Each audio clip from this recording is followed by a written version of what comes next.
for instance, if you are, let's say, if one of the first engineers in some small startup, and you build the, I don't know, the entire system of like processing some loads of data or whatever you may do at such startup, I think it won't be worse than working for Facebook. Maybe it won't be as catchy as Facebook is. Yeah. And this is unfortunate because, of course, if you have big names on your resume, as I said in the beginning, it makes sense for people to at least think, oh, wow, there is something there.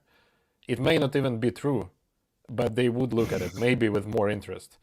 But nonetheless, I think it's important what you do, not necessarily where you do. But of course, Facebook helps. But if it's not Facebook, or if you don't want to work for Facebook or Google or whatsoever, just do something interesting. Do something that is not necessarily like fancy or good looking, but something that is worthwhile, like overall, either technically I or like for the this. society or like anywhere.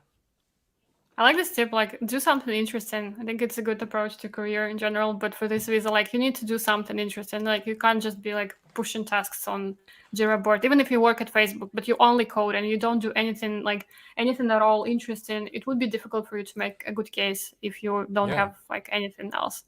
Yeah, and even in my So personal situation, I had all this almost 15 years, let's say 13 years of experience when I first thought of applying to the for this visa, and I did not apply because I thought it wasn't enough.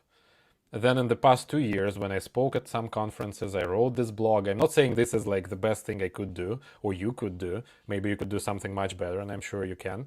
But only after I added all this on top, it started making sense. mhm. So I guess it's both, and you don't really need like all this decades of experience.